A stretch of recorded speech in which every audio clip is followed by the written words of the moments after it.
ಎಲ್ಲರಿಗೂ ನಮಸ್ಕಾರ. ನನ್ನ ಹೆಸರು ರಮೇಶ್ ಗೌಡ ಪಾಟೀಲ್. ಓಕೆ, ನಾನು ಸರ್ಕಾರಿ ಪದವಿ ಪೂರ್ವ PM ಶ್ರೀ ಸರ್ಕಾರಿ ಪದವಿ ಪೂರ್ವ ಮಹಾವಿದ್ಯಾಲಯದಲ್ಲಿ ಆಟೋಮೊಬೈಲ್ ವಿಷಯವನ್ನು ಬೋಧಿಸ್ತಾ ಇದ್ದೀನಿ. ಓಕೆ, ಇನ್ನು ನಾವೇನು ಮಾಡೋಣಪ್ಪ ಅಂದರೆ ಮಾಡೆಲ್ ಕ್ವಶನ್ ಪೇಪರ್ 5. ಓಕೆ, ಅದರ ಕೀ ಆನ್ಸರನ್ನು ಏನು ಮಾಡೋಣ ನೋಡೋಣ. ಅದು ಸೆಕೆಂಡ್ PUC ವಿದ್ಯಾರ್ಥಿಗಳಿಗೂ ಸರ್. ಓಕೆ ಓಕೆ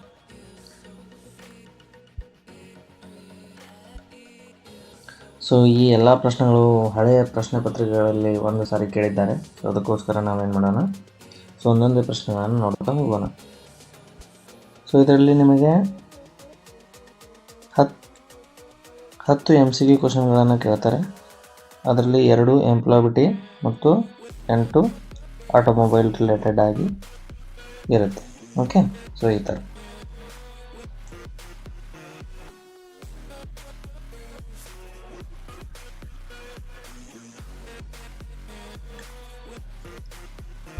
ಸೊ ಮೊದಲನೇ ಪ್ರಶ್ನೆ,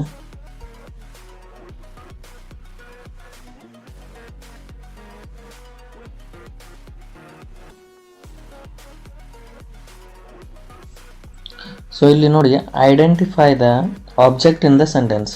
okay, the children played football. Okay, ಇಲ್ಲಿ ನಾನು ನಿಮಗೆ ಇಲ್ಲೇ ಎಕ್ಸ್ಪ್ಲೇನ್ ಮಾಡ್ತೀನಿ. The children okay played football. Object ಯಾವುದ್ರಿ? Okay, football. ಚಿಲ್ಡ್ರನ್ ಏನ್ರಿ ಇದೆ? This is subject. Okay, played it is a verb. So ಈ ಥರ ನೀವು ತಿಳ್ಕೊಂಡ್ರೆ ಸಾಕು. ದ ಚಿಲ್ಡ್ರನ್ ಅಂತ ಬರುತ್ತಲ್ಲ, ಇದೇನಿದು? This is subject. Children played, this is verb. Played, this is verb. Football, it is a object. Okay, so ಈ ಥರ ಇದನ್ನು ನೀವು ತಿಳ್ಕೊಂಡ್ರೆ ಒಳ್ಳೆಯದು.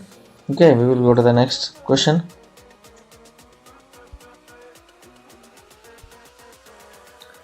ಇಲ್ಲಿ ಪ್ರಶ್ನೆ ಕೇಳಿದ್ದಾರೆ ಅವರು, Mona is helping her sister to overcome a personality disorder.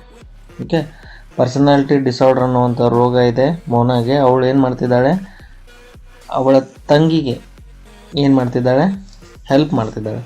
Okay, so ಇಲ್ಲ ಅಂದರೆ ನೀವು ಈ ಥರ ತಿಳ್ಕೊಬೋದು, ಮೋನಾ ಅವರ ತಂಗಿಗೆ ಪರ್ಸನಾಲಿಟಿ ಡಿಸಾರ್ಡರ್ ಇದೆ. ಸೊ ಮೋನಾ ಅವರ ತಂಗಿಗೋಸ್ಕರ ಏನು ಮಾಡ್ತಿದ್ದಾರೆ? ಹೆಲ್ಪ್ ಮಾಡ್ತಿದ್ದಾರೆ. ಅವ್ರು ಏನೇನು ಮಾಡ್ಬೋದಪ್ಪ? ವಾಟ್ ಶುಡ್ ಶಿ ಡೂ ಅಂತ ಕೇಳಿದ್ದಾರೆ. ಒಂದೇದು, talk to her sister. Okay, talk to her sister ಅಂದರೆ ಅವರ ತಂಗಿಯ ಜೊತೆ ಅವ್ರು ಏನು ಮಾಡ್ಬೋದು ರೀ? ಅದರ ಬಗ್ಗೆ ಮಾತಾಡ್ಬೋದು. ಎರಡನೇದು, ಎಂಗೇಜ್ ಹರ್ ಇನ್ ಹಾಬೀಸ್. ಸೊ ಅವರಿಗೆ ಏನು ಮಾಡ್ಬೋದು? ಅವರು ಹವ್ಯಾಸಗಳಲ್ಲಿ ಅವ್ರನ್ನ ಏನು ಮಾಡ್ಬೋದು? ಅವರು ಅಳವಡಿಸ್ಕೊಳ್ಬೋದು ಅವ್ರ ತಂಗಿಯನ್ನು. Help her build confidence. So ಅವಳ ಹತ್ರ ಕಾನ್ಫಿಡೆನ್ಸ್ ತುಂಬಲು ಅವಳು ಏನು ಮಾಡ್ಬೋದು? ಸಹಾಯವನ್ನು ಮಾಡ್ಬೋದು. So the answer is all of the above.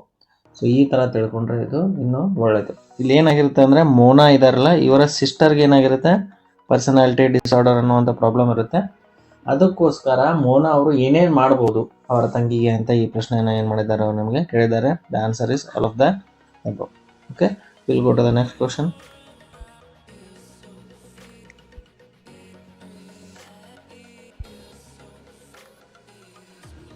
Service manual ಅನ್ನ ಡ್ಯಾಶ್ ರವರು ಅಭಿವೃದ್ಧಿಪಡಿಸುತ್ತಾರೆ ಅಂತ ಕೇಳಿದ್ದಾರೆ. ಸೊ ದ ಆನ್ಸರ್ ಇಸ್ ಉತ್ಪಾದಕರು, ಅಂದರೆ ಮ್ಯಾನುಫ್ಯಾಕ್ಚರರ್ಸ್.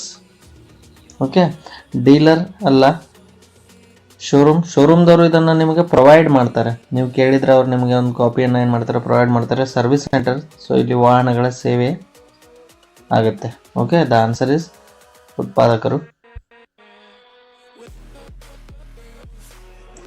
ಇಲ್ಲಿ ನೆಕ್ಸ್ಟ್ ಪ್ರಶ್ನೆ ಕೇಳಿದ್ದಾರೆ, ಫ್ಯೂಸ್ಗಳನ್ನು ಸಾಮಾನ್ಯವಾಗಿ ಡ್ಯಾಶ್ನ ಮಧ್ಯದಲ್ಲಿ ಅಳವಡಿಸಲಾಗಿರುತ್ತೆ ಅಂತ ಕೇಳಿದ್ದಾರೆ. ಓಕೆ, ಸೊ ಇಲ್ಲಿ ನಾವು ನೋಡ್ತಾ ಹೋಗೋಣ. ಸೊ ಫಸ್ಟ್, ಫ್ಯೂಸ್ಗಳನ್ನು ಸಾಮಾನ್ಯವಾಗಿ ಡ್ಯಾಶ್ನ ಮಧ್ಯದಲ್ಲಿ ಅಳವಡಿಸಲಾಗಿರುತ್ತೆ. The answer is fuse box. Everybody know. Battery ಅಲ್ಲ. ಸೊ ಬ್ಯಾಟ್ರಿನ ನಾವು ಎದಕ್ಕೆ ಬಳಸ್ತೀವಿ ಅಂತಂದರೆ, ವಿದ್ಯುತ್ ಶಕ್ತಿಯನ್ನು ಸಂಗ್ರಹಣೆ ಮಾಡಲು ಬ್ಯಾಟ್ರಿಯನ್ನು ನಾವೇನು ಮಾಡ್ತೀವಿ? ಬಳಸ್ತೀವಿ. ಅಲ್ಟರ್ನೇಟರ್, ಸೊ ಅಲ್ಲ. ಅಲ್ಟರ್ನೇಟರ್ನ ಎದಕ್ಕೆ ಬಳಸ್ತೀವಪ್ಪ ಅಂದರೆ, ಇದು ಬ್ಯಾಟ್ರಿಯನ್ನು ಚಾರ್ಜ್ ಮಾಡಲು ನಾವೇನು ಮಾಡ್ತೀವಿ? ಇದನ್ನು ಬಳಸ್ತೀವಿ. ಇದನ್ನು ಕ್ರ್ಯಾಂಕ್ ಶಾಫ್ಟ್ನ ಪುಲಿಗೆ ಏನು ಮಾಡಿರ್ತೀವಿ? ಬೆಲ್ಟ್ ಮುಖಾಂತರ ಕನೆಕ್ಟ್ ಮಾಡಿರ್ತೀವಿ. ಮತ್ತು ಇದೇನು ಮಾಡ್ತೈತ್ರಿ? AC ಟು DC ಕರೆಂಟನ್ನು ಏನು ಮಾಡ್ತೈತ್ರಿ? ಕನ್ವರ್ಟ್ ಮಾಡ್ತೈತಿ. ನೆಕ್ಸ್ಟ್ ಬರ್ತೈತ್ರಿ ರೆಗ್ಯುಲೇಟರ್. ಅಲ್ಲ, ರೆಗ್ಯುಲೇಟರ್ನ ನಾವು ವಿದ್ಯುತ್ ರೆಗ್ಯುಲೇಷನ್ಗೋಸ್ಕರ ಏನು ಮಾಡ್ತೀವಿ ಬಳಸ್ತೀವಿ. ವೋಲ್ಟೇಜ್ ರೆಗ್ಯುಲೇಟರ್ ಮತ್ತು ವಿದ್ಯುತ್ ರೆಗ್ಯುಲೇಟರ್ಗಳಾಗಿ ಬಳಸ್ತೀವಿ ಇವುಗಳು. ಓಕೆ, ಸೊ ಈಗ ನೆಕ್ಸ್ಟ್ ಬರ್ತೈತ್ರಿ ಪ್ರಶ್ನೆ.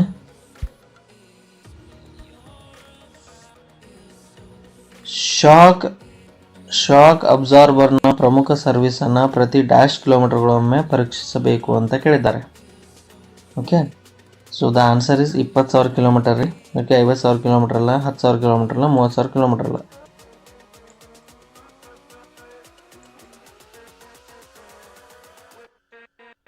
ಓಕೆ, ಸೊ ಇಲ್ಲಿ ನೋಡ್ತಾ ಹೋಗೋಣ. ಶಾಕ್ ಅಬ್ಸರ್ವರ್ ಅಂದರೆ ಏನು ಅಂತಂದರೆ, ಶಾಕ್ ಅಬ್ಸರ್ವರ್ದು ಕೆಲಸ ಏನಪ್ಪ ಅಂತಂದರೆ, ಇದೇನು ಮಾಡುತ್ತೆ, ರಸ್ತೆ ಮೇಲೆ ಉತ್ಪಾದನೆ ಆಗಿರ್ತಕ್ಕಂಥ ಕಂಪನ ಮತ್ತು ಬೌನ್ಸ್ಗಳನ್ನು ಕಡಿಮೆ ಮಾಡಿ ಸುಗಮವಾದ ಚಾಲನೆಯನ್ನು ಏನು ಮಾಡುತ್ತೆ, ವಾಹನಕ್ಕೆ ನೀಡುತ್ತೆ. ಓಕೆ,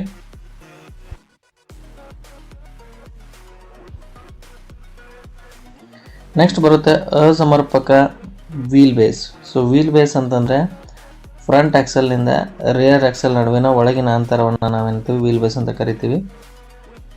ಸೊ ಇದೇನಾದರೂ ಸರಿಯಾಗಿಲ್ಲಪ್ಪ ಅಂತಂದರೆ ಟೈರ್ನ ಸವೆತ ಏನಾಗುತ್ತೆ ಅಂತ ಕೇಳಿದ್ದಾರೆ. ಸೊ ದ ಆನ್ಸರ್ ಇಸ್ ಹೆಚ್ಚು, ಸಹಜ ಅಲ್ಲ, ಅಸಹಜ ಅಲ್ಲ ಮತ್ತು ಯಾವುದೂ ಅಲ್ಲ. ದ ಆನ್ಸರ್ ಇಸ್ ಹೆಚ್ಚು. ಸೊ ಅಸಮರ್ಪಕ ವೀಲ್ ಬೇಸ್ನಿಂದ ಟೈರ್ನ ಸವೆತ ಏನಾಗುತ್ತೆ, ಹೆಚ್ಚಾಗುತ್ತೆ.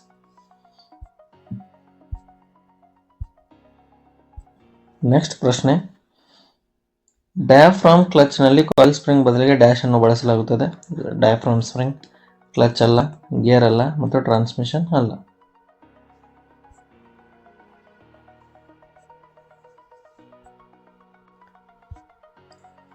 ಓಕೆ, ನೆಕ್ಸ್ಟ್ ಬರುತ್ತೆ ಲೀಪ್ ಸ್ಪ್ರಿಂಗ್ನ ಸಾಮಾನ್ಯವಾಗಿ ಬಳಸುವ ಸ್ಪ್ರಿಂಗ್ನ ಸರಳ ರೂಪವಾಗಿದೆ. ಲೀಪ್ ಸ್ಪ್ರಿಂಗನ್ನು ನಾವೆಲ್ಲಿ ಬಳಸ್ತೀವಿ, ಸಸ್ಪೆನ್ಷನ್ನಲ್ಲಿ ಬಳಸ್ತೀವಿ, ಟ್ರಾನ್ಸ್ಮಿಷನ್ನಲ್ಲಿ ಬಳಸೋದಿಲ್ಲ, ಚಕ್ರ ಮತ್ತು ಟೈರ್ನಲ್ಲಿ ಬಳಸೋದಿಲ್ಲ ಮತ್ತು ಸ್ಪ್ರಿಂಗ್ ಅಲ್ಲ. ನೆಕ್ಸ್ಟ್ ಬರುತ್ತೆ ಓಮ್ ಮೀಟರ್ನಿಂದ ಡ್ಯಾಶ್ ಅನ್ನು ಅಳತೆ ಮಾಡಲಾಗುತ್ತದೆ. The resistance. ಓಕೆ, ರೆಸಿಸ್ಟೆನ್ಸನ್ನು ಅಳೆಯಲು ನಾವು ಓಮ್ ಮೀಟರನ್ನು ಬಳಸ್ತೀವಿ. ಕರೆಂಟನ್ನು ಅಳೆಯಲು ನಾವೇನು ಮಾಡ್ತೀವಿ, ವೋಲ್ಟ್ ಮೀಟರ್ ಅಥವಾ ನೀವು ಮಲ್ಟಿಮೀಟರ್ನ ಏನು ಮಾಡ್ತೀವಿ ಬಳಸ್ತೀವಿ. ವೋಲ್ಟೇಜನ್ನು ಅಳೆಯಲು ವೋಲ್ಟ್ ಮೀಟರ್ ಬಳಸ್ತೀವಿ. ಸ್ಪೆಸಿಫಿಕ್ ಗ್ರಾವಿಟಿಯನ್ನು ಬೆಳೆಯಲು ಹೈಡ್ರೋಮೀಟರ್ನ ಏನು ಮಾಡ್ತೀವಿ ನಾವು ಬಳಸ್ತೀವಿ ಅಳೆಯಲು. Okay, next question. ಇನ್ನು ಬಿಳಿ ಬಣ್ಣದ ಕೇಬಲ್ಗಳನ್ನು ಡ್ಯಾಶ್ ಸರ್ಕ್ಯೂಟ್ಗಳಲ್ಲಿ ಬಳಸಲಾಗುತ್ತದೆ ಅಂತ ಕೇಳಿದ್ದಾರೆ. ಇಗ್ನಿಷನ್ ಸರ್ಕ್ಯೂಟ್, ಜನರೇಟರನ್ನು ಓಕೆ ಯೆಲ್ಲೋ ಸರ್ಕ್ಯೂಟ್ಸ್ಗಳಲ್ಲಿ ಬಳಸ್ತೀವಿ. Auxiliary green circuits, okay battery okay brown circuits. So ನೀವು ಇಷ್ಟು ಗೊತ್ತಿದ್ರೆ ನಮಗೆ ಸಾಕು. ನೆಕ್ಸ್ಟ್, ಈ ಕೆಳಗಿನ ಪ್ರಶ್ನೆಗಳಿಗೆ ಉತ್ತರಿಸಿ ಅಂತ ಕೇಳಿದ್ದಾರೆ. ಓಕೆ, ಇಲ್ಲಿ ನಿಮಗೆ 10 ಕ್ವಶನ್ಸ್ ಇರುತ್ತೆ, ಬರೀಬೇಕು ನೀವು. ನಿಮಗೆ ಅವ್ರು ಏನು ಮಾಡಿರ್ತಾರೆ, 14 ಕ್ವಶನ್ಸನ್ನು ಏನು ಮಾಡಿರ್ತಾರೆ, ಕೇಳಿರ್ತಾರೆ. ಅದರಲ್ಲಿ ನಿಮಗೆ 12 ಆಟೋಮೊಬೈಲ್ ರಿಲೇಟೆಡ್ ಇರುತ್ತೆ, 2 ಎಂಪ್ಲಾಯಬಿಲಿಟಿ ಸ್ಕಿಲ್ಸ್ ರಿಲೇಟೆಡ್ ಇರುತ್ತೆ. ಓಕೆ, ಸೊ ಇದು ಹೊಸ ಮಾದರಿಯ ಪ್ರಕಾರ, ಹೊಸ ಪ್ರಶ್ನೆ ಪತ್ರಿಕೆಗಳನ್ನು ತೆಗೆಯುವ ಮಾದರಿ ಪ್ರಕಾರ ನಾನು ನಿಮಗೆ ಏನು ಮಾಡ್ತಿದ್ದೀನಿ, ಹೇಳ್ತಿದ್ದೀನಿ. ಓಕೆ,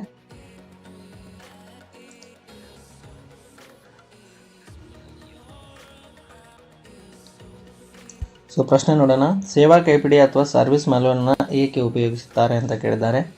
ಓಕೆ, ಸೇವಾ ಕೈಪಿಡಿಯನ್ನು ಅಥವಾ ಸರ್ವಿಸ್ ಮ್ಯಾನ್ಯುವಲ್ನ ಏಕೆ ಉಪಯೋಗಿಸುತ್ತಾರೆ, the uses, why we use it. Okay, ಈ ಥರ. ಸೊ ಹೊಸ ಅಭಿವೃದ್ಧಿಯನ್ನು ಕಲಿಯಲು, ಓಕೆ ಹೊಸ ಟೆಕ್ನಾಲಜಿಗಳ ಅಥವಾ ಹೊಸ ಡೆವಲಪ್ಮೆಂಟ್ಗಳನ್ನು ಕಲಿಯಲು, ಹೊಸ ಬದಲಾವಣೆ, ಏನಾದರೂ ಚೇಂಜಸ್ ಇತ್ತಪ್ಪ, ನ್ಯೂ ಚೇಂಜಸ್ ಇತ್ತಂದರೆ ಅದ್ರ ಬಗ್ಗೆ ಇದರಲ್ಲಿ ಮಾಹಿತಿ ಇರುತ್ತೆ. ಡಿಸೆಂಬಲ್ ಮಾಡುವ ತಂತ್ರ ಅಂದರೆ, ಸೊ ಟೆಕ್ನಿಕ್ ಟು ಡಿಸೆಂಬಲ್ ಅಂದರೆ ಯಾವ ಥರ ಒಂದು ವಸ್ತುವನ್ನು ನಾವು ರಿಮೂವ್ ಮಾಡಬೇಕು ಅನ್ನೋದ್ರ ಬಗ್ಗೆ ಇದರಲ್ಲಿ ಮಾಹಿತಿಯನ್ನು ನೀಡಿರ್ತಾರೆ. ಓಕೆ, ಅಸೆಂಬ್ಲಿಯ ಕಾರ್ಯವಿಧಾನ, ಓಕೆ ಅಸೆಂಬ್ಲಿಯ ಕಾರ್ಯವಿಧಾನ ಅಂದರೆ ಅಸೆಂಬ್ಲಿ ಪ್ರೊಸೀಜರ್ಸ್ಗಳನ್ನು ಕೊಟ್ಟಿರ್ತಾರೆ. ಸೊ ಈಗ ಯೂನಿಟ್ ಅಸೆಂಬ್ಲಿ, ಇಂಜಿನ್ ಅಸೆಂಬ್ಲಿ ಅಥವಾ ಗೇರ್ ಬಾಕ್ಸ್ ಅಸೆಂಬ್ಲಿ, ಈ ಥರ ಅಸೆಂಬ್ಲಿಗಳನ್ನು ಹೇಗೆ ನೀವು ಅವುಗಳನ್ನು ಸರ್ವಿಸ್ ಮಾಡಬೇಕು ಅನ್ನೋದ್ರ ಬಗ್ಗೆ ಇದರಲ್ಲಿ ಮಾಹಿತಿಯನ್ನು ನೀಡಿರ್ತಾರೆ. ಓಕೆ, ಪರೀಕ್ಷೆಯನ್ನು ಕಲಿಯಲು ಅಂದರೆ ಟೆಸ್ಟಿಂಗ್. ಸೊ ಯಾವ ಥರ ನೀವು ವಸ್ತುಗಳನ್ನು ಟೆಸ್ಟ್ ಮಾಡಬೇಕು ಅಥವಾ ಪರೀಕ್ಷೆ ಮಾಡಬೇಕು ಅನ್ನೋದ್ರ ಬಗ್ಗೆ ಇದರಲ್ಲಿ ಏನಿರುತ್ತೆ ನಿಮಗೆ ಮಾಹಿತಿಯನ್ನು ನೀಡಿರ್ತಾರೆ. ಓಕೆ, ಸೆಕೆಂಡ್, ವಾಹನದ ಕಾರ್ಯಕ್ಷಮತೆಯಲ್ಲಿ, ಓಕೆ ಪರ್ಫಾರ್ಮೆನ್ಸ್ ಆಫ್ ವೆಹಿಕಲ್ನಲ್ಲಿ ನೀವೇನು ಮಾಡಬೇಕಂತಂದರೆ ಸ್ವಂತಿಕೆಯನ್ನು, ಒರಿಜಿನಾಲಿಟಿಯನ್ನು ಕಾಪಾಡಿಕೊಳ್ಳಲು ನಾವೇನು ಮಾಡ್ತೀವಿ, ಸರ್ವಿಸ್ ಮ್ಯಾನ್ಯುವಲನ್ನು ಬಳಸ್ತೀವಿ. ಓಕೆ, ಸೊ ಅಂದರೆ ನೀವು ತಿಳ್ಕೊಬೋದು, ಸೊ ನೀವು ಮಾಡಿರ್ತಕ್ಕಂಥ ಕೆಲಸ 100% ಅಕ್ಯುರೇಟ್ ಆಗಿದೆ ಅಂತ ನೀವೇನು ಮಾಡ್ಬೋದು, ಇದನ್ನು ತಿಳ್ಕೊಬೋದು. ಓಕೆ, ನೆಕ್ಸ್ಟ್ ಸಮಸ್ಯೆಗಳನ್ನು ಪರಿಹರಿಸಲು ವ್ಯವಸ್ಥಿತವಾಗಿ ವಾಹನದಲ್ಲಿ ಕೆಲಸ ಮಾಡಲು ಇದು ತಂತ್ರಜ್ಞರಿಗೆ ಸಹಾಯ ಮಾಡುತ್ತದೆ. ಅಂದರೆ service manual helps to teach the technicians to work in the vehicle systematically to solve the problems ಅಂತ. ಓಕೆ, ಸೊ ಅಂದರೆ ಟೆಕ್ನಿಷಿಯನ್ಗೆ ಏನು ಮಾಡುತ್ತೆ, ಇದು ವಾಹನವನ್ನು ಸರಿಯಾಗಿ ಸೇವೆ ಮಾಡಲು ಏನು ಮಾಡುತ್ತೆ, ಸಹಾಯವನ್ನು ಮಾಡುತ್ತೆ. Okay, so we will go to the next question.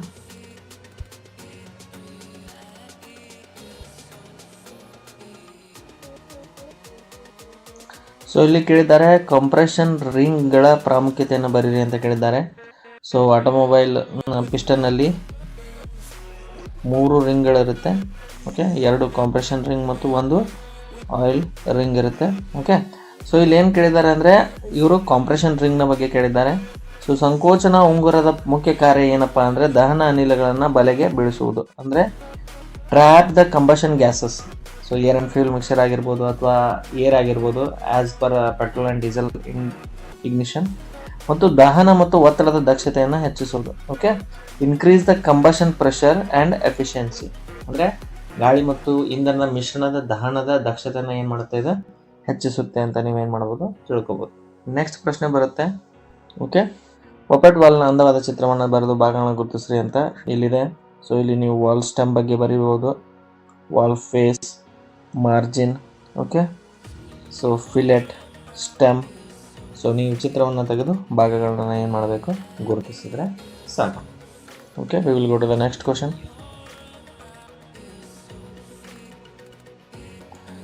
So ಇನ್ನು ನೆಕ್ಸ್ಟ್ ಬರುತ್ತೆ, ವಾಹನದಲ್ಲಿ ಕೂಲಿಂಗ್ ವ್ಯವಸ್ಥೆಯ ತುಂಬ ಅವಶ್ಯಕ ಇದೆ, ಏಕೆ ಅಂತ ವಿವರಿಸಿ ಅಂತ ಕೇಳಿದ್ದಾರೆ. ಮೊದಲು ತಿಳ್ಕೊಳ್ಳೋಣ ಕೂಲಿಂಗ್ ವ್ಯವಸ್ಥೆ ಅಂದರೆ ಏನಂತ. ಸೊ ಕೂಲಿಂಗ್ ಸಿಸ್ಟಮ್ ಅಂದರೆ ಸೊ ಇಂಜಿನ್ನಲ್ಲಿ ಉತ್ಪಾದನೆ ಆಗಿರ್ತಕ್ಕಂಥ ಹೆಚ್ಚುವರಿ ಶಾಖವನ್ನು ಗಾಳಿಗೆ ವರ್ಗಾಯಿಸೋ ಪ್ರಕ್ರಿಯೆಗೆ ನಾವು ಹೇಳ್ತೀವಿ ಕೂಲಿಂಗ್ ಸಿಸ್ಟಮ್ ಅಂತ ಕರಿತೀವಿ. ಓಕೆ, ಸೊ ನಾವು 2 ವೀಲರ್ಸ್ನಲ್ಲಿ ಏರ್ ಕೂಲಿಂಗ್ ಇರುತ್ತೆ, 4 ವೀಲರ್ಸ್ ಮತ್ತು ಹೆಚ್ಚಿನ ವೆಹಿಕಲ್ಗಳಲ್ಲಿ ನಾವು ಕೂಲೆಂಟ್ ಕೂಲಿಂಗ್ ಅಥವಾ ಪ್ರೆಷರ್ ಸೀಲ್ಡ್ ಕೂಲಿಂಗನ್ನು ಏನು ಮಾಡ್ತೀವಿ, ಹೆಚ್ಚಾಗಿ ಬಳಸ್ತೀವಿ. ಇಲ್ಲಿ ಕೊಟ್ಟಿದ್ದಾನೆವ ಹೆಚ್ಚುವರಿ ಶಾಖವನ್ನು ಗಾಳಿಗೆ ವರ್ಗಾಯಿಸುವ ಮೂಲಕ ಇಂಜಿನನ್ನು ಹೆಚ್ಚು ಬಿಸಿಯಾಗದಂತೆ ನೋಡಿಕೊಳ್ಳುವುದು, ಅಂದರೆ ಇಂಜಿನ್ನ ಟೆಂಪ್ರೇಚರ್ನ ಕಂಟ್ರೋಲ್ ಅಥವಾ ಮೇಂಟೈನ್ ಮಾಡ್ಬೋದು ಅಂತ ನಾವು ಇದನ್ನು ತಿಳ್ಕೊಬೋದು. ತಂಪಾಗಿಸುವ ವ್ಯವಸ್ಥೆಯು ಪ್ರಮುಖ ಕಾರ್ಯವಾಗಿದೆ ಅಥವಾ ಪ್ರೈಮರಿ ವರ್ಕ್ ಇದು. Okay, cooling system. Okay, we will go to the next question.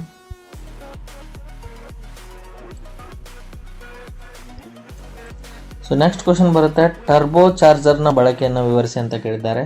So ಇಲ್ಲಿ ನೋಡಿ, ಟರ್ಬೋ ಚಾರ್ಜರ್. ಸೊ ಈ ಟರ್ಬೋ ಚಾರ್ಜರಲ್ಲಿ ಏನಿರುತ್ತೆ ಅಂತಂದರೆ, ನಾನು ನಿಮಗೆ ಸಿಂಪಲ್ ಆಗಿ ಹೇಳ್ಬೇಕಂದ್ರೆ ಈ ಎಕ್ಸಾಸ್ಟ್ ಗ್ಯಾಸಸ್ ಇರುತ್ತಲ್ಲ. ಓಕೆ, ಎಕ್ಸಾಸ್ಟ್ ಗ್ಯಾಸ್ನ ಪ್ರೆಷರನ್ನು ನಾವೇನು ಮಾಡ್ತೀವಿ, ಯೂಸ್ ಮಾಡ್ತೀವಿ ಟು ರೊಟೇಟ್ ದ ಟರ್ಬೈನನ್ನು ರೊಟೇಟ್ ಮಾಡಲು ನಾವೇನು ಮಾಡ್ತೀವಿ, ಎಕ್ಸಾಸ್ಟ್ ಗ್ಯಾಸನ್ನು ಯೂಸ್ ಮಾಡ್ತೀವಿ. ಓಕೆ, ಸೊ ಆ ಟರ್ಬೈನ್ ತಿರುಗಿದಾಗ ಅದೇನು ಮಾಡುತ್ತೆ ಅಂತಂದರೆ ಹೆಚ್ಚಿನ ಗಾಳಿಯನ್ನು ಏನು ಮಾಡುತ್ತೆ, ಸಕ್ ಮಾಡುತ್ತೆ. ಆ ಗಾಳಿಯನ್ನು ಏನು ಮಾಡುತ್ತೆ, ಇಂಜಿನ್ ಸಿಲಿಂಡರ್ಗೆ ಕಳಿಸುತ್ತೆ. ಸೊ ಹೆಚ್ಚಿನ ಗಾಳಿ ಮೀನ್ಸ್ ಹೆಚ್ಚಿನ ಪವರ್ ಅಂತ ನೀವೇನು ಮಾಡ್ಬೋದು, ತಿಳ್ಕೊಬೋದು. ಓಕೆ, ಸೊ ಇಲ್ಲಿ ನಾವು ನೋಡ್ತಾ ಹೋಗೋಣ. ಟರ್ಬೋ ಚಾರ್ಜರ್ ಅಥವಾ ಟರ್ಬೋ ಬಲವಂತದ ಇಂಡಕ್ಷನ್ ಸಾಧನವಾಗಿದ್ದು, so it is forced induction device ಅಂತ ನಾವು ಇದನ್ನು ಕರಿತೀವಿ. ಸೊ ನಿರ್ದಿಷ್ಟ ಗಾತ್ರದ ಇಂಜಿನಿಂದ ಹೆಚ್ಚಿನ ಶಕ್ತಿಯನ್ನು ಉತ್ಪಾದಿಸಲು ನಾವೇನು ಮಾಡ್ತೀವಿ, ಇದನ್ನು ಬಳಸ್ತೀವಿ. ಓಕೆ, ಸೊ ಟರ್ಬೈನ್ ಎಷ್ಟು ಜಾಸ್ತಿ ತಿರುಗುತ್ತಲ್ಲ ಅಷ್ಟು ಗಾಳಿಯನ್ನು ಏನು ಮಾಡುತ್ತೆ, ಟರ್ಬೈನ್ ಸಕ್ ಮಾಡುತ್ತೆ. ಸೊ ಹೆಚ್ಚಿನ ಗಾಳಿ ಸಕ್ ಆತಂದ್ರೆ ಆ ಗಾಳಿಯನ್ನು ಏನು ಮಾಡ್ತೀವಿ, ನಾವು ಇಂಜಿನ್ ಸಿಲಿಂಡರ್ಗೆ ಏನು ಮಾಡ್ತೀವಿ, ಕಳಿಸ್ಕೊಡ್ತೀವಿ. ಈ ಥರ ಏನಾಗುತ್ತೆ, ಇದು ಕಾರ್ಯವನ್ನು ನಿರ್ವಹಣೆ ಆಗುತ್ತೆ. ಓಕೆ, ನೆಕ್ಸ್ಟ್ ಬರುತ್ತೆ, ಟರ್ಬೋಚಾರ್ಜ್ಡ್ ಇಂಜಿನ್ ಸ್ವಾಭಾವಿಕವಾಗಿ ಆಕಾಂಕ್ಷೆಯ ಇಂಜಿನ್ಗಿಂತ ಹೆಚ್ಚು ಶಕ್ತಿಶಾಲಿ ಮತ್ತು ಪರಿಣಾಮಕಾರಿಯಾಗಿದೆ. ಅಂದರೆ ನಾವು ಟರ್ಬೋಚಾರ್ಜ್ಡ್ ಇಂಜಿನ್ ಬಳಸೋದ್ರಿಂದ ಸೊ ನಾವು ಕಡಿಮೆ ಶಕ್ತಿಯನ್ನು ಉತ್ಪಾದನೆ ಮಾಡುವ ಇಂಜಿನಿಂದ ಕೂಡ ನಾವೇನು ಮಾಡ್ಬೋದು, ಹೆಚ್ಚು ಶಕ್ತಿಯನ್ನು ಏನು ಮಾಡ್ಬೋದು, ಉತ್ಪಾದನೆ ಅಥವಾ ಡೆವಲಪನ್ನು ಮಾಡ್ಬೋದು. ಏಕೆಂದರೆ ಟರ್ಬೈನ್ಗಳು ಹೆಚ್ಚು ಗಾಳಿಯನ್ನು, ಆಮ್ಲಜನಕವನ್ನು ಮತ್ತು ಪ್ರಮಾಣಾನುಗುಣವಾಗಿ ಹೆಚ್ಚು ಇಂಧನವನ್ನು ಏನು ಮಾಡುತ್ತೆ, ದಹನ ಕೊಠಡಿಯೊಳಗಡೆ ಕೇವಲ ವಾತಾವರಣದ ಒತ್ತಡಕ್ಕಿಂತ ಹೆಚ್ಚಾಗಿ ಒತ್ತಾಯಿಸುತ್ತದೆ. ಸೊ ಏನು ಮಾಡುತ್ತೆ ಅಂತಂದರೆ, ಸೊ ಕಡಿಮೆ ಪವರ್ನ ಇಂಜಿನ್ ಇದ್ರೂ ಕೂಡ ಸೊ ಹೆಚ್ಚಿನ ಪ್ರಮಾಣದ ಇಂಧನವನ್ನು ಅಥವಾ ಹೆಚ್ಚಿನ ಪ್ರಮಾಣದ ಗಾಳಿಯನ್ನು ಏನು ಮಾಡುತ್ತೆ, ಇದು ಸೊ ಇಂಟೇಕ್ ಮ್ಯಾನಿಫೋಲ್ಡ್ಗೆ ಪುಷ್ ಮಾಡುತ್ತೆ. ಹೀಗಾಗಿ ನಾವು ಏನು ಮಾಡ್ಬೋದು, ಹೆಚ್ಚಿನ ಪವರನ್ನು ನಾವು ಏನು ಮಾಡ್ಬೋದು, ಸೊ ಇದರಲ್ಲಿ ಪಡೆದುಕೊಳ್ಬೋದು. ಸೊ ಈ ಥರ ನೀವು ಇದನ್ನು ತಿಳ್ಕೊಂಡ್ರೆ ಒಳ್ಳೆಯದು.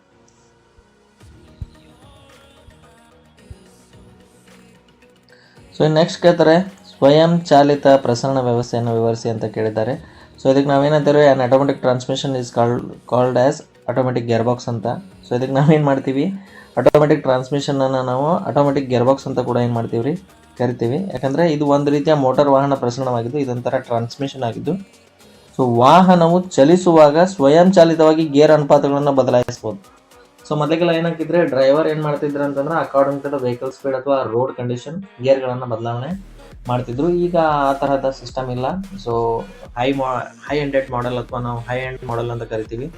ಸೊ ಅಲ್ಲೆಲ್ಲ ಏನು ಬರುತ್ತೆ ಅಂದರೆ ನಿಮಗೆ ಆಟೋಮೆಟಿಕ್ ಟ್ರಾನ್ಸ್ಮಿಷನ್ ಬರುತ್ತೆ. ಸೊ ಇದೇನು ಮಾಡುತ್ತೆ ಅಂದರೆ ತನ್ನಷ್ಟಕ್ಕೆ ತಾನೇ ಏನು ಮಾಡುತ್ತೆ, ಗೇರ್ಗಳನ್ನು ಬದಲಾಯಿಸುತ್ತೆ. ಸೊ ಇಲ್ಲಿ ನಾವೇನು ಮಾಡ್ತೀವಿ ಅಂದರೆ ಕ್ಲಚ್ಚನ್ನು ಬಳಸೋದಿಲ್ಲ. ಓಕೆ, ಸೊ ನಾವೇನು ಬಳಸ್ತೀವಪ್ಪ ಅಂತಂತಂದರೆ ಟಾರ್ಕ್ ಕನ್ವರ್ಟರ್ ಅಂತ ಇರುತ್ತೆ, ಆ ಪ್ರಾಡಕ್ಟನ್ನು ನಾವು ಬಳಸ್ತೀವಿ. ಸೊ ಗೇರನ್ನು ಹಸ್ತಚಾಲಿತವಾಗಿ ಬದಲಾಯಿಸೋದ್ರಿಂದ ಇದೇನು ಮಾಡುತ್ತೆ, ಚಾಲಕನನ್ನು ಮುಕ್ತಗೊಳಿಸುತ್ತದೆ. ಸೊ ಇಲ್ಲಿ ಈ ಥರ ಆಗೋದ್ರಿಂದ ಏನಾಗುತ್ತೆ, ಡ್ರೈವರ್ ಏನು ಮಾಡೋ ಅವಶ್ಯಕತೆ ಇರೋದಿಲ್ಲ, ಗೇರ್ಗಳನ್ನು ಬದಲಾಯಿಸುವ ಅವಶ್ಯಕತೆ ಇರೋದಿಲ್ಲ.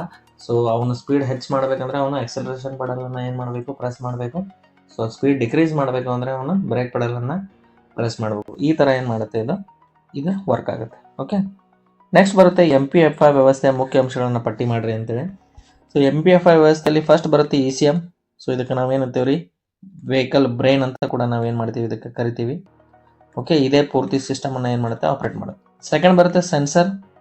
ಸೊ ಸೆನ್ಸರ್ದ ಕೆಲಸ ಏನಪ್ಪ ಅಂತಂದರೆ, ಸೊ ವಿವಿಧ ಘಟಕಗಳಿಂದ ವಿವಿಧ ನಿಯತಾಂಕಗಳನ್ನು ಅಥವಾ ಸಂದೇಶಗಳನ್ನು ಇದೇನು ಮಾಡುತ್ತೆ, ECMಗೆ ಏನು ಮಾಡುತ್ತೆ, ರವಾನೆಯನ್ನು ಮಾಡುತ್ತೆ. ಓಕೆ, ನೆಕ್ಸ್ಟ್ ಬರುತ್ತೆ ಆ್ಯಕ್ಚುವೇಟರ್ಸ್. ಸೊ ಈ ECM ಏನು ಮಾಡುತ್ತೆ, ಆ್ಯಕ್ಚುವೇಟರ್ಗೆ ಏನು ಮಾಡುತ್ತೆ, ಸೊ ಆದೇಶವನ್ನು ನೀಡುತ್ತೆ. ಸೊ ನೀವು ಈ ಕೆಲಸ ಮಾಡಿರಿ, ಈ ಸ್ಟೇರ್ ಆ್ಯಂಡ್ ಫ್ಯೂಲ್ ಮಿಕ್ಸರ್ನ ಕಳಿಸ್ರಿ ಅಥವಾ ಫ್ಯೂಲ್ ಇಂಜೆಕ್ಟ್ ಮಾಡಿ. ಸೊ ಈ ಥರ ಏನು ಮಾಡುತ್ತೆ ಇದು. ಸೊ ECM ಆ್ಯಕ್ಚುವೇಟರ್ಸ್ನ ಕಡೆಯಿಂದ ಏನು ಮಾಡುತ್ತೆ, ಕೆಲಸ ಮಾಡಿಸ್ಕೊಳುತ್ತೆ. ನೆಕ್ಸ್ಟ್ ಬರುತ್ತೆ ಪ್ರೊಸೆಸರ್. ಸೊ ಪ್ರೊಸೆಸರ್ಗೆ ನಾವೇನಂತೀವಿ, ECM ಅಂತ ಕರಿತೀವಿ.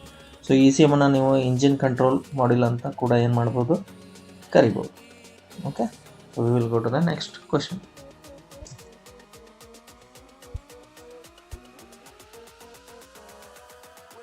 ನೆಕ್ಸ್ಟ್ ಬರುತ್ತೆ ಡಿಫರೆನ್ಷಿಯಲ್ ಯೂನಿಟ್ನ ಕಾರ್ಯವೇನು ಅಂತ ಕೇಳಿದ್ದಾರೆ. ಸೊ ಮೊದಲು ತಿಳ್ಕೊಳ್ಳೋಣ ಡಿಫರೆನ್ಷಿಯಲ್.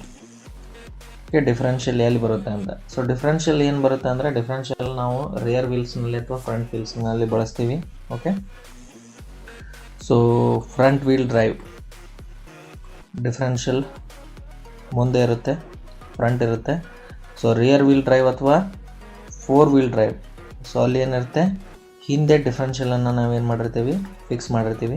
ಓಕೆ, ಡಿಫರೆನ್ಷಿಯಲ್ದ ಕೆಲಸ ಏನಪ್ಪ ಅಂತಂದರೆ, ಸೊ ವೆಹಿಕಲ್ ಮೂವ್ ಆಗುವಾಗ, ಸ್ಟ್ರೇಟ್ ಆಗಿ ಮೂವ್ ಆಗುವಾಗ ಎರಡೂ ಚಕ್ರಗಳಿಗೆ, ಓಕೆ, ಸೊ ಇಲ್ಲಿ ನಾನು ನಿಮಗೆ ತೋರಿಸ್ತೀನಿ. ವೆಹಿಕಲ್ ಸ್ಟ್ರೇಟ್ ಆಗಿ ಮೂವ್ ಆಗುವಾಗ ಎರಡೂ ಚಕ್ರಗಳಿಗೆ ಏನು ಮಾಡುತ್ತೆ, ಇದು ಸಮನಾಗಿ ಶಕ್ತಿಯನ್ನು ಏನು ಮಾಡುತ್ತೆ, ಡಿಸ್ಟ್ರಿಬ್ಯೂಟ್ ಮಾಡುತ್ತೆ.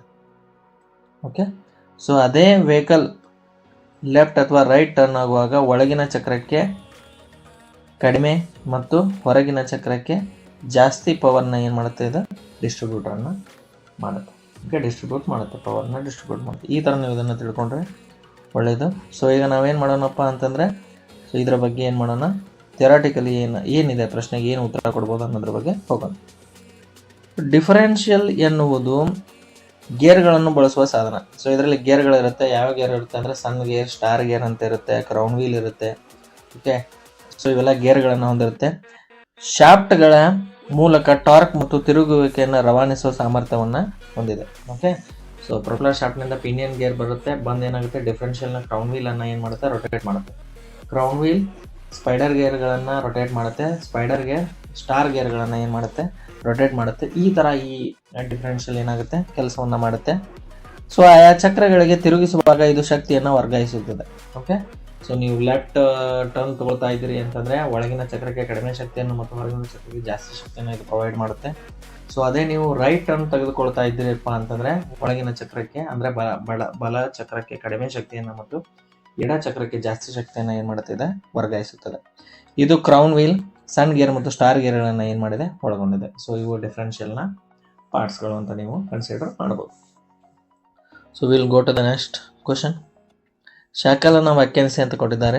ಓಕೆ, ಸೊ ನೋಡಿ, ಶಾಕಲನ್ನು ನಾವು ಎಕ್ಸಾಕ್ಟ್ಲಿ ಲೀಪ್ ಸ್ಪ್ರಿಂಗ್ಗಳಲ್ಲಿ ಬಳಸ್ತೀವಿ. ಯಾವ ಸ್ಪ್ರಿಂಗ್ಗಳಲ್ಲಿ, ಲೀಪ್ ಸ್ಪ್ರಿಂಗ್ಗಳಲ್ಲಿ ಬಳಸ್ತೀವಿ. ಸೊ ಇದನ್ನು ನಾವು ಒಂದು ಎಂಡಿಗೆ ಏನು ಮಾಡಿರ್ತೀವಿ, ಕನೆಕ್ಟ್ ಮಾಡಿರ್ತೀವಿ ಶಾಕಲನ್ನು. ಓಕೆ, ಇನ್ನೊಂದು ಎಂಡಿಗೆ ಏನಿರುತ್ತೆ, ಇದು ಚೆಸ್ಸಿಸ್ನ ಜೊತೆ ಏನಾಗಿರುತ್ತೆ, ಐ ಫಿಟ್ ಆಗಿರುತ್ತೆ. ಓಕೆ, ಸೊ ಈ ಥರ ಇರುತ್ತೆ. Okay, I am really sorry, ನನ್ನ ಡ್ರಾಯಿಂಗ್ ಸರಿಯಾಗಿಲ್ಲ, ಕ್ಷಮಿಸಿ. ಓಕೆ, ಸ್ಪ್ರಿಂಗ್ ಶಾಕಲ್ ಎನ್ನುವುದು ಲೀಫ್ ಸ್ಪ್ರಿಂಗಲ್ಲಿ ಸುಸಜ್ಜಿತ ವಾಹನಗಳಲ್ಲಿ ಕಂಡುಬರುವ ಒಂದು ಸಾಧನವಾಗಿದೆ. ಸೊ ಲೀಫ್ ಸ್ಪ್ರಿಂಗ್ಗಳಲ್ಲಿ ಏನು ಮಾಡ್ತೀವಿ ನಾವು, ಶಾಕಲನ್ನು ಬಳಸ್ತೀವಿ. ಸ್ಪ್ರಿಂಗ್ ಶಾಕಲ್ ಲೀಫ್ ಸ್ಪ್ರಿಂಗ್ನ ಒಂದು ತುದಿಗೆ ಆರೋಹಿಸುತ್ತದೆ. ಅಂದರೆ ಒಂದು ಎಂಡಿಗೆ ಏನು ಮಾಡಿರ್ತೀವಿ ನಾವು, ಇದನ್ನು ಕನೆಕ್ಟ್ ಮಾಡಿರ್ತೀವಿ. ಟೈರನ್ನು ರಸ್ತೆ ಮೇಲೆ ಇಟ್ಟುಕೊಳ್ಳುವಾಗ ಅದನ್ನು ಬಗ್ಗಿಸಲು ಮತ್ತು ಚಲಿಸಲು ಏನು ಮಾಡುತ್ತೆ, ಇದು ಅನುವು ಮಾಡಿಕೊಡುತ್ತೆ. ಸೊ ನೋಡಿ, ಚಕ್ರವು ಸೊ ಕೆಳಗಡೆ ಅಥವಾ ಮೇಲ್ಗಡೆ ವೇರಿಯೇಷನ್ ಆಗುವಾಗ ಸೊ ಚಕ್ರವನ್ನು ನೆಲದ ಮೇಲೆ ಇರಿಸಲು ಇದೇನು ಮಾಡುತ್ತೆ, ಓಕೆ, ಬಗ್ಗಿಸಲು ಮತ್ತು ಚಲಿಸಲು ಏನು ಮಾಡುತ್ತೆ, ಇದು ಅವಕಾಶವನ್ನು ಕಲ್ಪಿಸಿ ಕೊಡುತ್ತೆ. ಸೊ ಈ ಶಕಲ್ ಇರೋದ್ರಿಂದನೇ ಲೀಫ್ ಸ್ಪ್ರಿಂಗ್ಗಳು ಏನು ಮಾಡ್ತವೆ, ಹೆಚ್ಚಿನ ಕಾಲದವರೆಗೆ ಏನಾಗುತ್ತೆ, ಬಾಳಿಕೆ ಬರುತ್ತೆ. ಓಕೆ, ಸೊ ಇಲ್ಲಿ go to the next question. So ಇಲ್ಲಿ ಲೀಫ್ ಸ್ಪ್ರಿಂಗ್ನ ಅಂದವಾದ ಚಿತ್ರವನ್ನು ಕೇಳಿದ್ದಾರೆ. ಲೀಫ್ ಸ್ಪ್ರಿಂಗ್ನ ಅಂದವಾದ ಚಿತ್ರವನ್ನು ಬರೆದು ಬಾಳಗು ಗುರುತಿಸಿ. ಇದನ್ನು 2 ಮಾರ್ಕ್ಸಿಗೆ ಭಾಳ ಸಲ ಏನು ಮಾಡಿದ್ದಾರೆ, ಕೇಳಿದ್ದಾರೆ. ಓಕೆ, ಏನಿಲ್ಲ, ಸ್ಪ್ರಿಂಗ್ ಐ, ಸೊ ಇದು ರಿಬೌಂಡ್ ಕ್ಲಿಪ್, ಇವೆರಡು ರಿಬೌಂಡ್ ಕ್ಲಿಪ್. ಓಕೆ, ಸೊ ಇದು ಸೆಂಟರ್ ಬೋಲ್ಟ್, ಇವೆರಡು ಯು ಕ್ಲಿಪ್ಸ್. ಓಕೆ, ಇದಕ್ಕೆ ನಾವು ಮಾಸ್ಟರ್ ಲೀಫ್ ಅಂತ ಕರಿತೀವಿ. ಇವಕ್ಕೆಲ್ಲ ನಾವು ಗ್ರ್ಯಾಜುಯೇಟೆಡ್ ಲೀಫ್ಸ್ ಅಂತ ಕರಿತೀವಿ. ಓಕೆ, ಇದಕ್ಕೆ ಮೇನ್ ಲೀಫ್ ಅಂತ ಕೂಡ ನಾವು ಕರಿತೀವಿ. ಸೊ ಈ ಚಿತ್ರವನ್ನು ಬರೆದು ಸರಿಯಾಗಿ ಭಾಗಗಳನ್ನು ಗುರುತಿಸಿದರೆ ನಿಮಗೆ 2 ಅಂಕಗಳು ಸಿಗುತ್ತೆ. Okay, go to the next question.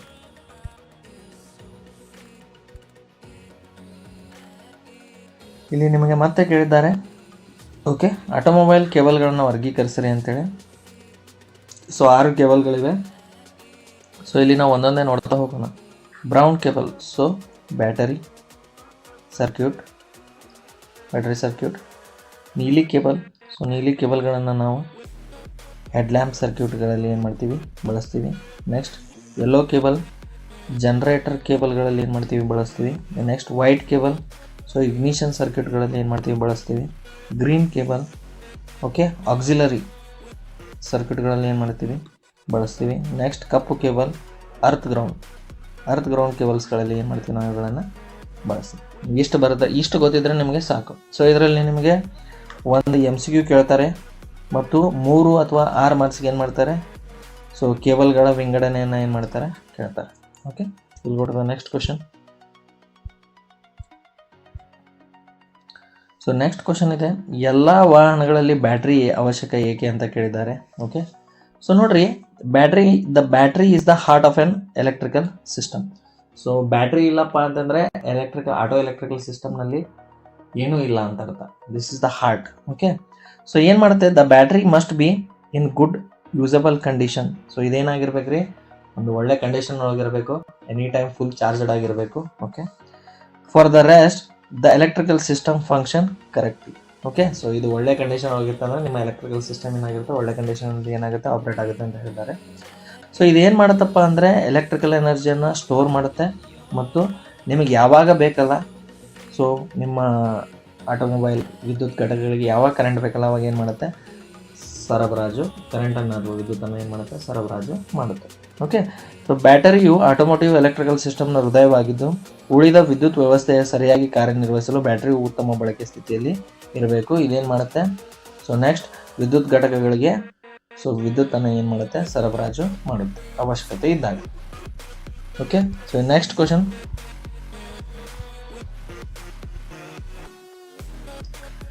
So ಆಟೋಮೊಬೈಲ್ನಲ್ಲಿ ಬಳಸುವ ವಿವಿಧ ರೀತಿಯ ಎಲೆಕ್ಟ್ರಿಕಲ್ ಉಪಕರಣಗಳನ್ನ ಬರೀರಿ ಅಂತ ಹೇಳಿದ್ದಾರೆ. ಸೊ ಇವೆಲ್ಲ ಈಸಿ ಇದಾವ್ರಿ, ಒಂದೊಂದು ನೋಡ್ತಾ ಹೋಗೋಣ.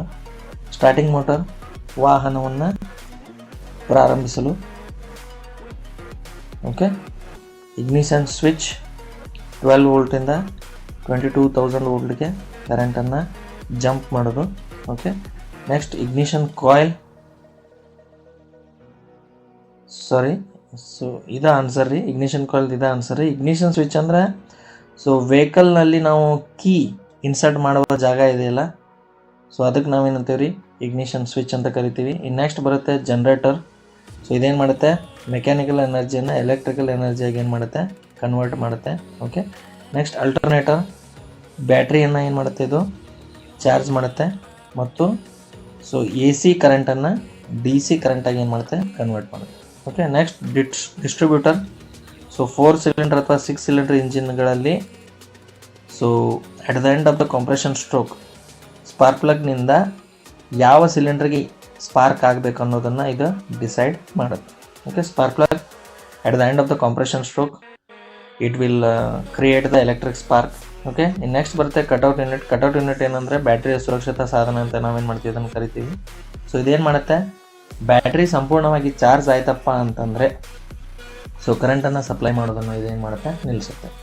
ನೆಕ್ಸ್ಟ್ ಬರುತ್ತೆ ವೋಲ್ಟೇಜ್ ಮತ್ತು ಕರೆಂಟ್ ರೆಗ್ಯುಲೇಟರ್ಗಳಂತ ಬರುತ್ತೆ. ಇವೆಲ್ಲ ಏನು ಮಾಡ್ತವೆ, ವೋಲ್ಟೇಜ್ ಮತ್ತು ಕರೆಂಟನ್ನು ರೆಗ್ಯುಲೇಟ್ ಮಾಡುವಂಥ ಕೆಲಸಗಳನ್ನು ಮಾಡ್ತವೆ. ಸೊ ಇದನ್ನು ಯಾವುದೂ ನಿಮ್ಮ ವರ್ಕಿಂಗನ್ನು ಕೇಳೋದಿಲ್ಲ, ಏನು ಕೆಲಸ ಮಾಡುತ್ತೆ ಅಂತ ಕೇಳೋದಿಲ್ಲ. ಬಟ್ ಈ ಘಟಕಗಳನ್ನು ಏನು ಮಾಡ್ತಾರೆ, ಕೇಳ್ತಾರೆ. 2 ಮಾರ್ಕ್ಸ್ ಅಥವಾ 3 ಮಾರ್ಕ್ಸ್ಗೆ ಇದನ್ನು ಕ್ವಶನನ್ನು ಕೇಳಿರ್ತಾರೆ. ಓಕೆ. ಸೊ ಇದನ್ನು ನೀವು ಪ್ರಾಕ್ಟೀಸ್ ಮಾಡಿದರೆ ಒಳ್ಳೆಯದು.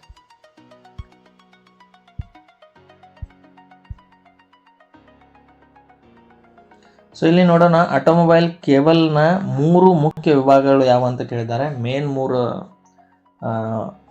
ಪಾರ್ಟ್ಸ್ ಇದಾವ್ರು ಇದರೊಳಗಡೆ. ಸೊ ಫಸ್ಟ್ ಬರುತ್ತೆ starting system cable. So starting system ಅಂತಂದರೆ ಸೊ ಈ ಕೇಬಲ್ಗಳನ್ನು ನಾವು ಏನು ಮಾಡ್ತೀವಪ್ಪ ಅಂತಂದರೆ ಬ್ಯಾಟ್ರಿ ಮತ್ತು ಸ್ಟಾರ್ಟಿಂಗ್ ಮೋಟ್ರ್ ನಡುವೆ ಏನು ಮಾಡಿರ್ತೀವಿ, ಫಿಕ್ಸ್ ಮಾಡಿರ್ತೀವಿ. ಓಕೆ. ಇದು ಭಾರಿ ಪ್ರವಾಹವನ್ನು ಏನು ಮಾಡ್ತೈತ್ರಿ, ಸೆಳಿತೈತಿ. ಅಂದರೆ 250 ಆಂಪೇರ್ ಕರೆಂಟನ್ನು ಏನು ಮಾಡ್ತೈತ್ರಿ, ಇದು ಸ್ಟಾರ್ಟಿಂಗ್ ಜಗ್ತೈತಿ. ಓಕೆ. ಎಲ್ಲಿಂದ, ಬ್ಯಾಟ್ರಿಯಿಂದ. ಸೊ ಕ್ರ್ಯಾಂಕಿಂಗ್ ಮೋಟ್ರ್ ಅಂದರೆ ಏನ್ರಿ, ಇಲ್ಲೇ ಸ್ಟಾರ್ಟಿಂಗ್ ಮೋಟರ್ ರೀ. ಸ್ಟಾರ್ಟಿಂಗ್ ಮೋಟ್ರನ್ನು ಸ್ವಿಚ್ ಮಾಡಿದಾಗ ಅದರ ಕಾರ್ಯಾಚರಣೆ ಪ್ರಾರಂಭದಲ್ಲಿ ಇದು ಏನು ಮಾಡ್ತೈತ್ರಿ, ಭಾರಿ ಪ್ರವಾಹವನ್ನು ಸೆಳೆಯುತ್ತದೆ. ಓಕೆ. ಸೊ ಇಲ್ಲಿ ಈ ಕೇಬಲ್ಗಳಿಗೆ ನಾವೇನಂತೀವಿ, ಸ್ಟಾರ್ಟಿಂಗ್ ಸಿಸ್ಟಮ್ ಕೇಬಲ್ಗಳಂತ ಕರಿತೀವಿ. ಇನ್ನು ಸೆಕೆಂಡ್ ಬರುತ್ತೆ ಜನರಲ್ ಪರ್ಪಸ್ ಕೇಬಲ್. ಸೊ ಸಾಮಾನ್ಯದ ಉದ್ದೇಶದ ಕೇಬಲ್ಗಳನ್ನು ನಾವು ಆಟೋಮೊಬೈಲ್ ಕಂಡಕ್ಟರ್ಗಳಲ್ಲಿ ಏನು ಮಾಡ್ತೀವಿ, ಯೂಸ್ ಮಾಡ್ತೀವಿ. ಓಕೆ. ಇದೆಲ್ಲ ನಿಮ್ಗೆ ಗೊತ್ತೇ ಇದೆ. ಹೈ ಟೆನ್ಷನ್ ಕೇಬಲ್ ಅಂತಂದರೆ ignition coil to the central point of distributor. So ignition ಕಾಯಿಲ್ನಿಂದ ಇಗ್ನಿಷನ್ ಕಾಯಿಲ್ನಲ್ಲಿ ಏನಾಗುತ್ತಪ್ಪ ಅಂತಂದರೆ, ಇಗ್ನಿಷನ್ ಕಾಯಿಲ್ 12 ವೋಲ್ಟಿಂದ 22,000 ವೋಲ್ಟ್ಗೆ ಏನು ಮಾಡುತ್ತೆ, ಕರೆಂಟನ್ನು ಜಂಪ್ ಮಾಡುತ್ತೆ. ಸೊ ಆ ಕರೆಂಟನ್ನು ಸಾಗಿಸಲು ನಮ್ಗೆ ಏನು ಬೇಕು, ಹೈ ಟೆನ್ಷನ್ ಕೇಬಲ್ಗಳು ಬೇಕು. ಸೊ ಅದಕ್ಕೋಸ್ಕರ ನಾವು ಏನು ಮಾಡ್ತೀವಿ, ಇಲ್ಲಿ ಹೈ ಟೆನ್ಷನ್ ಕೇಬಲ್ಗಳನ್ನು ಏನು ಮಾಡ್ತೀವಿ, ಬಳಸ್ತೀವಿ. ಓಕೆ. ಸೊ ಇಲ್ಲಿಗೆ ನಿಮ್ಮ 2 ಅಂಕದ ಪ್ರಶ್ನೆಗಳು ಮುಗಿದ್ವು.